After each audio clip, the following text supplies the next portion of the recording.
Hey, what's up? I'm Joel Corry and I'm here today chatting to Milky. What would you do if I told you I loved you, baby? What would you do if I told you I need you, baby? Would you come through? So I started DJing when I was 13 years old. I got my first pair of decks for Christmas one year. The only reason I got them was because my older brother was a DJ and I just wanted to be cool like him. It became my hobby and my passion in life. During my teenage years, all I've wanted to do was be in my bedroom on my decks, and I started DJing at people's birthday parties, school proms, bar mitzvahs, weddings, all those sort of gigs at the start, and eventually got myself into club DJing when I was like 18, and through my 20s I was DJing in clubs around London. I had my residencies like 4 or 5 a week. In the summers I'd go abroad and DJ in European party resorts like Magaluf and Ibiza and the Greek islands. And yeah, I guess I was like, how do I take this thing that I love doing to the next level? And that was going down the production route and going down the artist route. And I'd studied music production at college when I was 19, and it was just one of those things that I kept on practicing and doing, and eventually after years of trying, I finally got my first breakthrough and hit record in 2019 with my single Sorry, and I was 30 years old at that point. So there'd been many tracks before Sorry, but that's the one that broke through for me. And when it did break through, I was ready with a follow-up, which was Lonely, which was also a big hit in the UK and has done really well around the world as well. The last couple of years have just been an absolute dream come true with records like Head and Heart, which was my first #1 single, and my first big sort of global hit record. And I've collaborated with David Guetta and Ray and Jax Jones, Charlie XCX, Mabel. Yeah, here I am in 2022. I've got new music coming this year and just loving life. This is a total dream come true for me.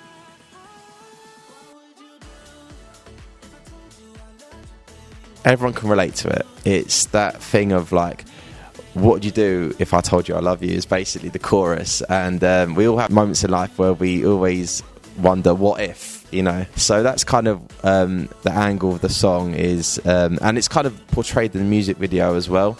It's moments where you kind of think after, what if I told somebody, if you have a connection with somebody that you feel, but you kind of don't follow it up. That's kind of the direction of the lyrics on the song. And yeah, as soon as I heard it, I was attracted to it. I wanted to work on this record, and it's got a great team of writers behind it. And yeah, it's just a special record to me, and excited for people to hear it. This new single was another collaboration with David Guetta. The first time I worked with him was on my single Bed with Ray. Now, go back to when I was a teenager, I used to play David Guetta records in my DJ sets, and he's always been a huge inspiration to me. He's the GOAT. He's had the most unbelievable career, and definitely, someone who has inspired me over the years. It was amazing to work with him on Bed, and what's been more amazing though is building a friendship together. And whenever he's over in the UK, we hang out. And when I was in Ibiza last summer, I went for dinner at his house in Ibiza, which was absolutely amazing. And off the back of the success of Bed, we got back in the studio together to work on the new track What Would You Do with Bryson. And this record is so special to me. I've been working on this one for over a year now, and I'm so excited to finally get it out there into the world. And it's been amazing to collaborate with David on this one again, and I'm just excited for everyone to finally hear it.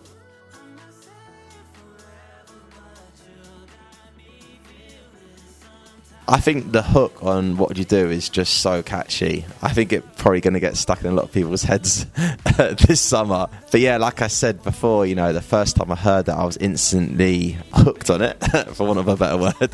And yeah, it's a great chorus, and like I said, there's a great team of writers involved in this record, and every section of the track I love, and it feels super fresh to me as well.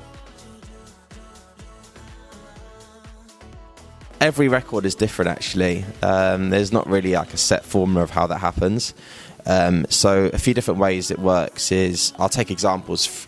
So Bed was a vocal that I heard from Ray. She had written the hook to Bed, and I got played a few of Ray's demos, and as soon I got played like 10, but that was one that I heard and I was like, I need to work on that record. So I literally slid into Ray's DMs that night.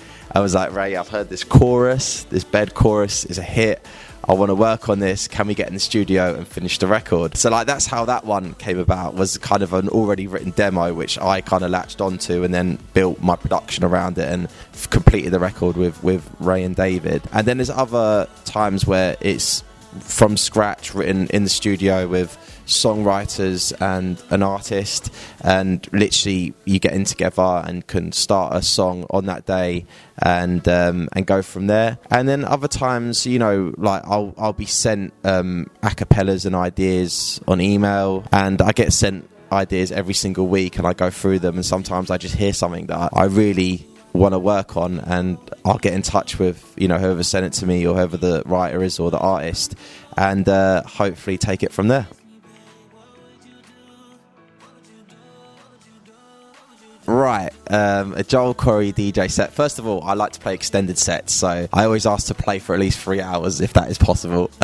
And I like to take the crowd through a proper journey in my set. I think a lot of people probably come to my DJ sets expecting just to hear the hit records that they're familiar with, but when I DJ in a club, that's my chance to show what I can do as a DJ. So you can expect to hear the hit records, obviously, but then I'm gonna take it probably a lot deeper, a lot darker, going into some more tech house stuff and right up into some harder techno and some more eclectic stuff as well. Like I said, I like to build that journey through my sets, and yeah, just expect energy, good vibes, and plenty of bangers. The last time I was in Australia was at the start of 2020, so over 2 years ago. That was just off the back of when like Sorry was kind of blowing up over here, and I had the best tour. I mean, I love coming to Australia anyway, and you know, the crowds here are amazing. The Aussie crowds are definitely up there, the best in the world. Then what happened in the world happened, and everyone had to have this like huge break from clubbing and festivals and being on the dance floor together. But now we're back. I feel like everyone's so grateful for those moments again. I mean, I am as a DJ. I appreciate and know how lucky I am to do what I do. You can feel it in the crowds now that everyone's there. That, you know, they've been gagging to get back out there again. So the energy is just like so high, and everyone's appreciating every moment together on the dance floor. And I think that dance music in particular is going to have a really big moment this year, because people are getting back out there and enjoying dance music again how it's meant to be enjoyed. It's dance music, we're meant to dance to it.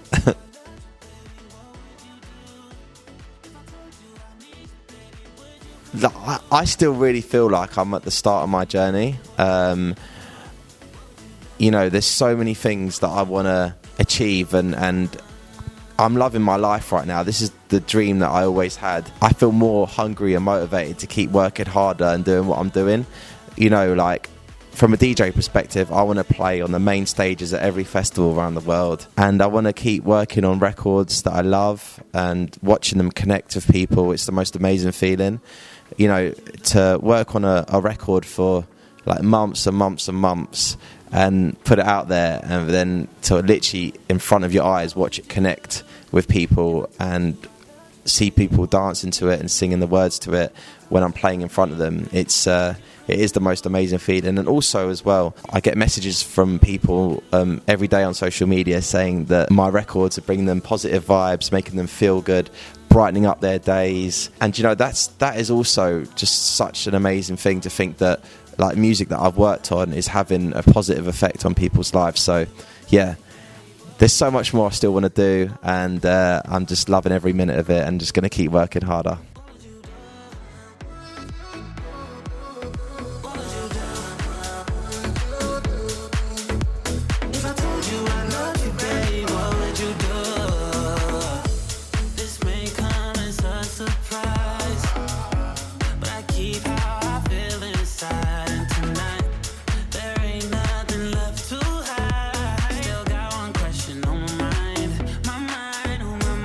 Would you stay or would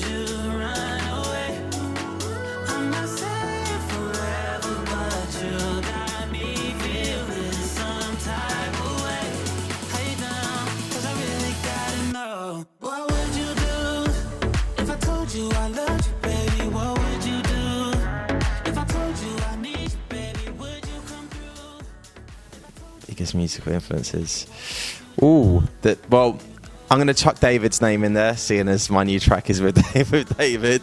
So David Guetta for sure. Calvin Harris is another huge inspiration of mine. Tiesto is another legend in the game that's had a huge career that's so inspiring. So there's 3 for you. Ed Sheeran. A surprising one. First album that comes to my mind, 50 Cent, Get Rich or Die Trying. The Matrix. Miley.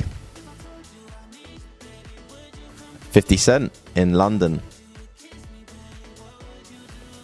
We're saying concerts, so I'm actually going to say Ed Sheeran. ABBA Gold.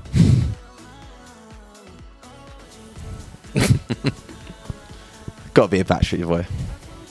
Legends. My headline show in London at Printworks for my UK tour, which was a sellout and will always be a very special night in my life. I'm going to have to chuck ABBA in there, I think, seeing as I just mentioned I got their ABBA Gold album.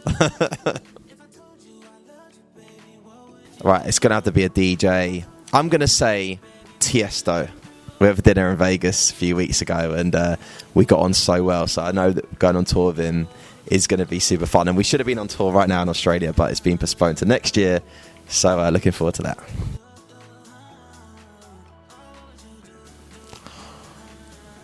Ooh, that's a big question, that one. I'd have to say Michael Jackson. I would say keep up the good work.